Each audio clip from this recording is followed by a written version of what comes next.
Halo teman-teman, selamat datang di channel ini.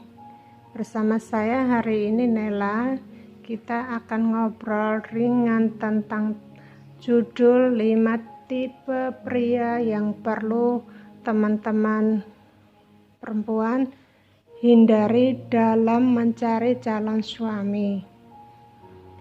Sesuai judul, berarti video ini akan dikhususkan kepada teman-teman perempuan saja ya, atau yang teman-teman laki-laki yang melihat video ini menjadikan video ini sebagai warning supaya menjadi laki-laki tidak boleh atau mengurangi sifat-sifat yang kurang bagus di dalam menjalin suatu hubungan yang tujuannya akan menikah. Baiklah, tapi sebelumnya saya mau menyapa kalian semua dulu. Apa kabar? Semoga semua pada sehat ya. Prokesnya tetap dijalankan karena corona masih ada di sekitar kita. Oke? Baiklah, kita ngobrol yuk.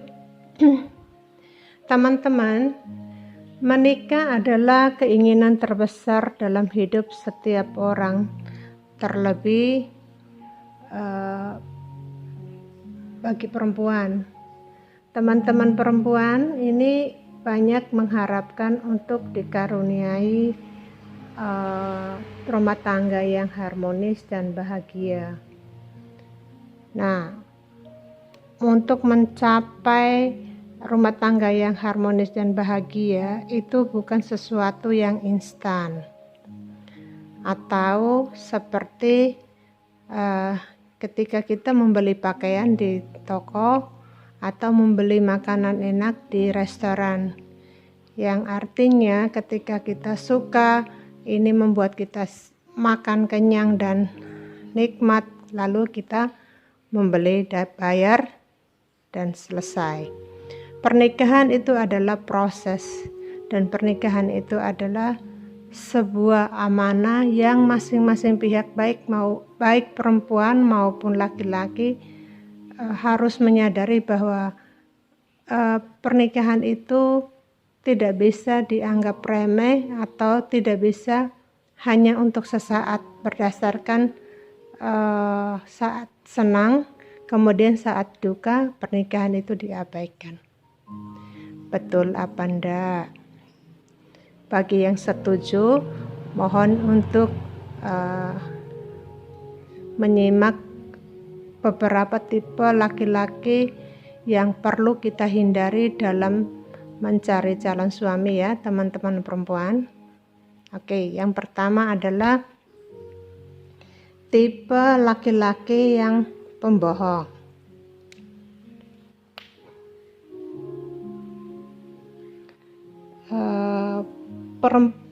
Pria yang pembohong biasanya cenderung tertutup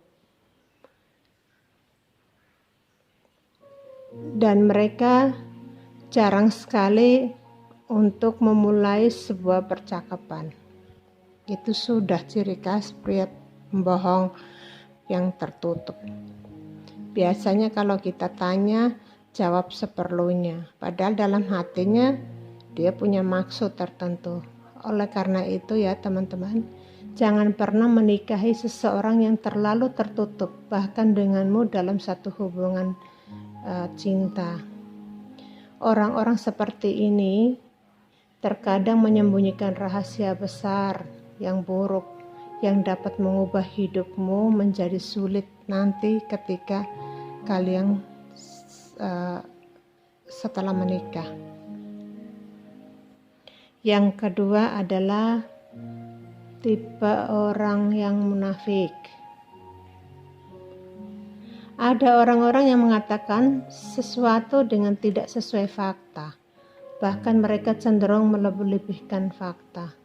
Ingatlah kamu ya teman-teman, bahwa kamu menikah bukan untuk sesaat, tetapi untuk selamanya.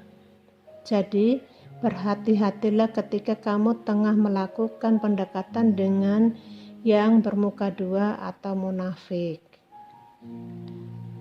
Contohnya, ada loh laki-laki yang melebih-lebihin fakta. Jadi dia itu sebenarnya tadi datang itu naik Gojek atau naik mobil Grab, tapi dia bilang tadi diantar temennya ke tempat yang si cewek karena mobilnya dipinjam temannya yang lain pergi ke luar kota yang belum pulang-pulang, padahal si cowok ini sudah janjian kan mau kencan dengan si cewek ini. Jadi akhirnya dia datang, tetapi karena gengsi dia munafik dan melebih-lebihkan fakta bahwa dia tuh punya kendaraan, padahal enggak. Jadi coba diamati beberapa kali dalam kencan sering pergi keluar atau sering di rumah atau di kos. Kalau lebih banyak sering di rumah atau di kos dan dia selalu diantar temannya, itu indikasi bahwa dia itu munafik, hanya omong doang gitu ya. Lalu ada tipe yang ketiga adalah tipe cowok yang playing victim. Jika kamu ingin menikah, hindari orang yang playing victim karena mereka itu berperan sebagai korban dan memiliki sifat sangat negatif. Mereka selalu menyalahkan orang lain atas apa yang dilakukannya. Mereka selalu merasa menjadi korban atas apa yang dilakukan orang kepadanya. Contoh, iya nih, aku nggak bisa masuk ke fakultas atau universitas favorit karena orang tuaku tidak menginginkan saya kuliah di sana. Padahal aslinya memang dia nggak mampu bisa masuk di universitas favorit. Jadi dia seakan-akan sebagai korban dari idealisnya orang tua untuk memaksa dia kuliah di suatu tempat. Atau yang laki-laki yang sudah bekerja bilang nih, iya nih, aku terpaksa di bagian ini, di bagian cleaning service atau bagian hanya sekedar kerja ringan-ringan, padahal aku ijazahku tuh sarjana loh, tapi gara-gara bosku ini pilih kasih atau bosku ini tidak melihat prestasi saya, makanya saya hanya ditempatkan yang di staf biasa aja. Jadi dia di bagian itu dia merasa bahwa dia korban dari orang lain yang tidak adil pada dirinya, padahal sebenarnya dia tuh kemampuannya emang segitu aja sih ya. Jadi jangan terlalu percaya pada keluhan atau kata-kata negatif dari seorang laki-laki ketika teman-teman perempuan Anda dalam masa pacaran yang memang punya niat untuk menuju ke jenjang pernikahan. Hati-hati ya, jangan terlalu percaya. Kita perlu menyaring setiap pembicaraan, setiap curhatan mereka, setiap bahan obrolan. Oke? Perlu diingat ya. Kita lanjut. Tipe yang berikut adalah tipe lelaki yang hanya ingin bersenang-senang. Wajar dong teman-teman. Orang pacaran itu mesti pengennya senang-senang. Nanti juga setelah menikah juga harus hidup senang dong, hidup bahagia. Tetapi jika pada masa pacaran atau penjejakan, ketika setiap pembicaraan atau setiap tingkah itu hanya menunjukkan bahwa seseorang ini di dalam membangun suatu hubungan dengan pihak lain hanya ingin bersenang-senang saja, maka wajar kita harus lebih hati-hati ya teman-teman cewek. Contoh, si pria ini biasa bilang ini, ini masih muda nih, kita nikmati dulu masa muda dan bersenang-senang dulu lah. Hal ini juga berlaku pada perempuan sih. Namun tidak selamanya pria menjalani hidup dengan bersenang-senang. Jadi, apabila kamu menjalani hubungan dengan pria yang setiap minggunya menghabiskan waktu denganmu hanya bersenang-senang, sudah dipastikan pria ini belum siap untuk menikah. Pria ini seperti masih ingin bersenang-senang dan belum memiliki rencana di masa depan. Jadi jangan berharap banyak pada dia. Contoh, kasus masalah ringan-ringan aja. Kita bertanya, Mas, Kakak, atau yang gimana ya, kita kapan saling ketemu orang tua yuk. Karena hubungan ini kan harus ada statusnya. Dia selalu jawabnya apa? Sudahlah dek, mengalir saja, nggak usah dipikirkan, kita jalanin aja. Nah itu perlu teman-teman cewek harus hati-hati, karena itu menjadi indikasi dia belum siap dan dia pengen mencari yang lebih diajak, lebih santai dan lebih mudah diajak bersenang-senang.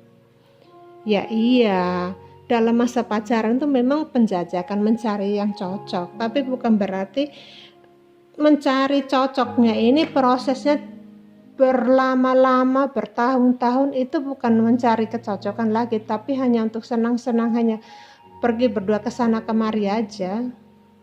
Jadi kalau teman-teman perempuan niatnya memang mau secepatnya mau masuk ke jenjang pernikahan, hindari laki-laki seperti ini ya, pesan saya, karena pada akhirnya kita jadi yang rugi.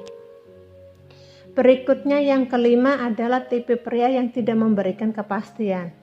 Nah, orang-orang seperti itu menguras sekali emosimu loh, dan bahkan juga jika mereka menikahimu, mereka akan selalu tidak yakin dengan komitmennya. Mereka adalah orang negatif yang harus kita hindari ya teman-teman. Contoh, orang yang tipikal tidak memberi kepastian atau tidak terlalu peduli pada komitmen, nanti dalam pernikahan pun kira-kira karakter itu terbawa terus. Artinya ketika dalam rumah tangga ada masalah, baik masalah ringan maupun masalah berat, seseorang itu akan lebih mudah untuk menyalahkan orang lain dan dia akan berusaha mencari objek lain atau sesuatu yang membuat dia tidak harus bertanggung jawab atas sebuah komitmen.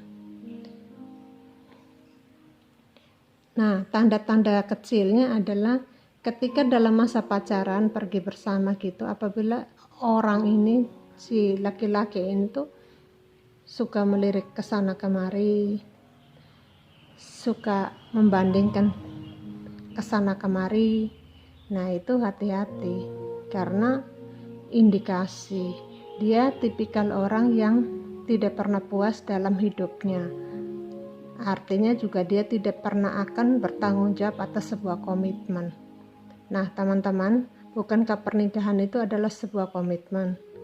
Susah, senang, suka dan duka harus bersama-sama kan?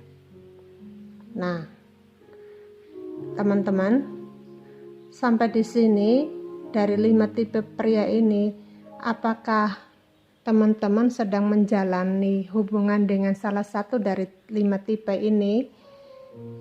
Saya sarankan untuk lebih hati-hati dan perlu dikaji ulang. Kayak studi kelayakan aja ya. Tapi memang betul, hidup dalam pernikahan yang diawali dari sebuah kesalahan akan menghasilkan kesalahan yang lain. Betul apa enggak? Nah, jika Anda dalam kondisi yang salah atau sedang dalam terjebak hubungan yang toksik, ya tidak ada salahnya dan belum terlambat loh untuk memikirkan kembali. Dan jika kalian suka dengan video ini, mohon untuk menulis komentar di kolom komen di bawah ini, dan jangan lupa subscribe ya, supaya kita sering ngobrol tentang banyak hal dalam kehidupan ini. Oke teman-teman, terima kasih ya. Sampai jumpa di video saya berikutnya. Bye bye and love you.